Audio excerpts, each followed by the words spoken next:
cold in here. I'm gonna go get me some free food. Shit. Yeah, then get your head back. What's up, Gap? Boy, you better get your ugly ass back if I block your little ugly line, man. How may I help? I worked at this motherfucking car factory on some 8 Mile shit. I swear to God. That shit was so depressing though. Why? Cause it's like, so say me and you know what I'm saying? Say we work at the same place and say we making car handles or some shit. It's repetitive. And it's like, say you 60 years old and I'm 40. You ever feel stuck at a job you hate, wondering if you're meant for more? You're not alone. Some of the biggest names in music were once behind fast food counters, cleaning theme parks, or punching clocks just to get by. Their stories aren't just inspiring, they're a reminder that your current struggle doesn't define your future. And if stories like this keep you going, hit that subscribe button. We've got more where this came from. Let's start with someone who today is known for his wild creativity, Grammy wins, and bold fashion, Tyler, the Creator. But before any of that, he was just a teenager in Los Angeles working behind the counter at Starbucks. For 2.5 years, Tyler brewed lattes, made frappuccinos, restocked pastries, and, in his own words, stole cheese danishes every day. You've been successful for a few years now. Have you ever had a regular job? I worked at Starbucks and FedEx, and oh my God, horrible. Oh, was it really bad? Starbucks was cool because I stole cheese danishes every day. It wasn't just a side hustle, it was survival. Making around $8 an hour, Tyler used that money for gas and anything he needed to keep working on his music with Odd Future. But he was never one to follow rules quietly. He clashed with management, especially with a supervisor named Cindy, who he's publicly dragged for years. Tyler even said on late night TV, "I hope she's watching. I hate you, Cindy." This lady named Cindy, she was a new manager, she hated on me, and she fired me, and I hope she's watching because I still hate her. Cindy,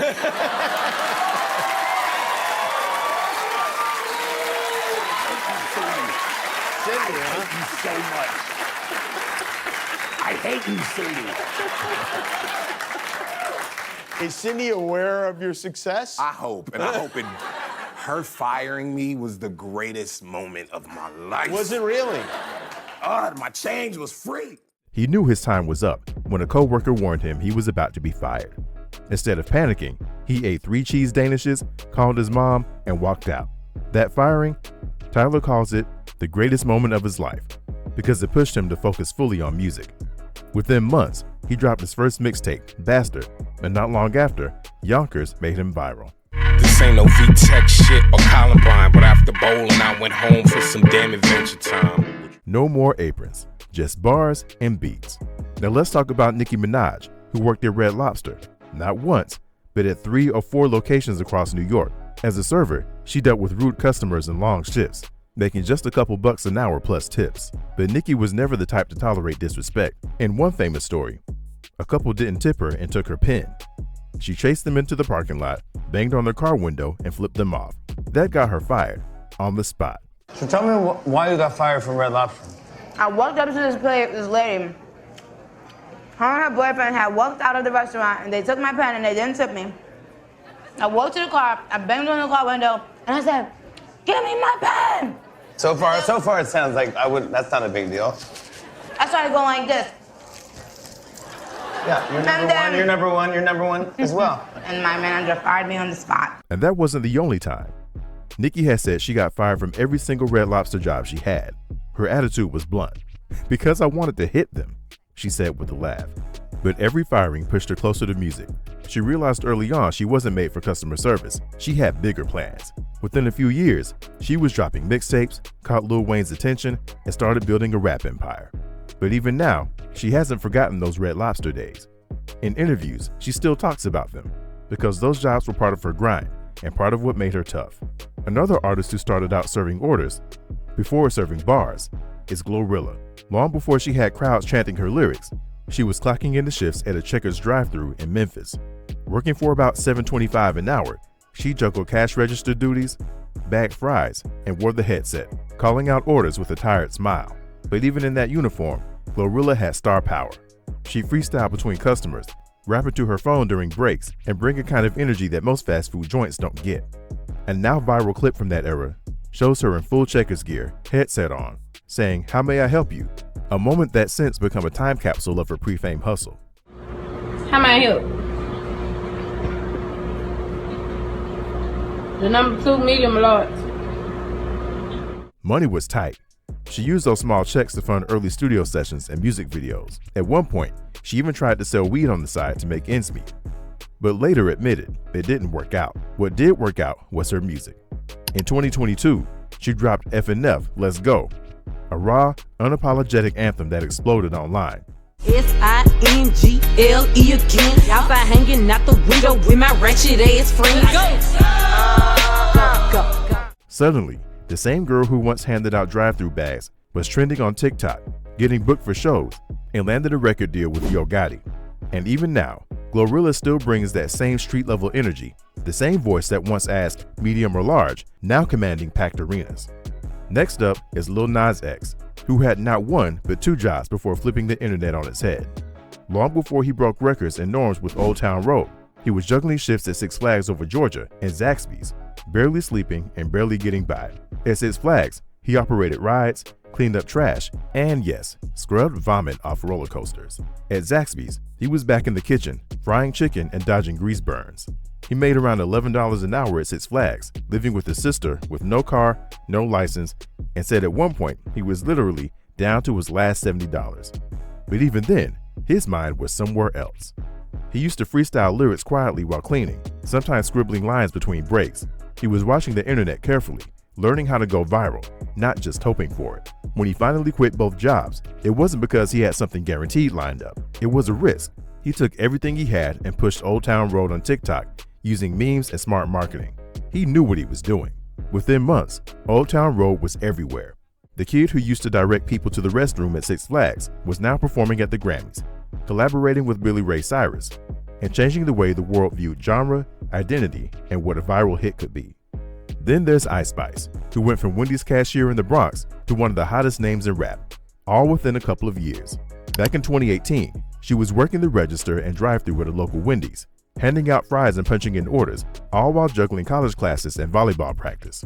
She was earning $15 an hour, just enough to cover travel, textbooks, and the occasional studio session. But even while wearing that headset, her head was somewhere else. Ice Spice was freestyling in the back room, jotting down bars on napkins, and plotting her way out. She didn't stop there. She also picked up shifts at the Gap and worked as a babysitter for a family estate, just trying to make enough to survive and invest in her music.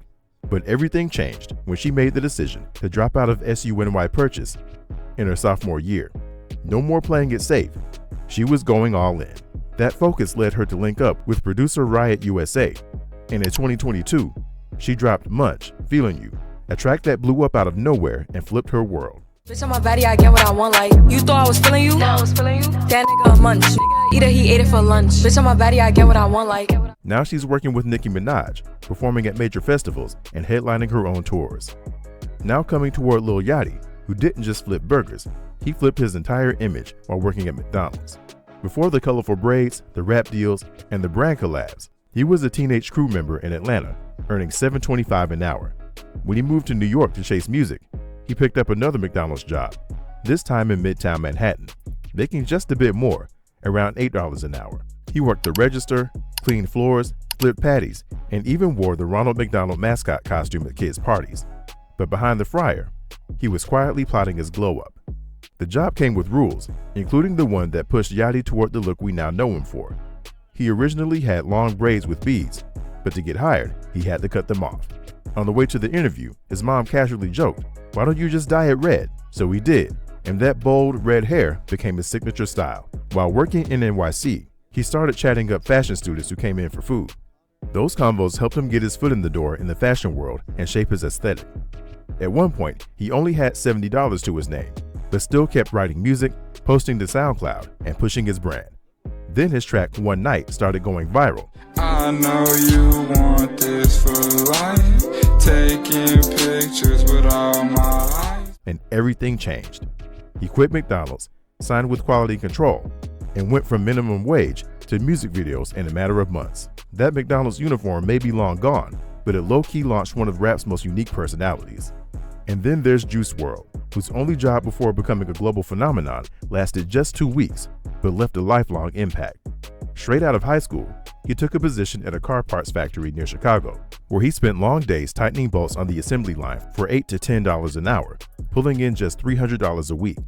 The job was mind-numbing, the hours were brutal, and the environment was cold, mentally and physically. But what shook him most was watching a 60-year-old man next to him doing the same repetitive task every day. That moment flipped a switch. Juice thought, this could be me for the rest of my life if I don't move now. He started sneaking into the bathroom to record voice memos of melodies and lyrics so he wouldn't forget them. Just 2 weeks in, he got fired. But instead of feeling defeated, he took it as a sign. He threw himself into music, uploading tracks to SoundCloud and refining his sound. Within a year, he released Lucid Dreams, signed a major label deal, and went from tightening bolts to touring the world. Juice WRLD's time at the factory was short, but it stamped his mindset. Never settle. That was his first and last job, and the foundation of a legacy that would change music forever. Before the fame, they were just like the rest of us, clocking in, grinding through shifts, and dreaming of something bigger. These jobs didn't define them, but they definitely shaped them. Proof that no matter where you start, it's where you're headed that counts. Subscribe if you can relate.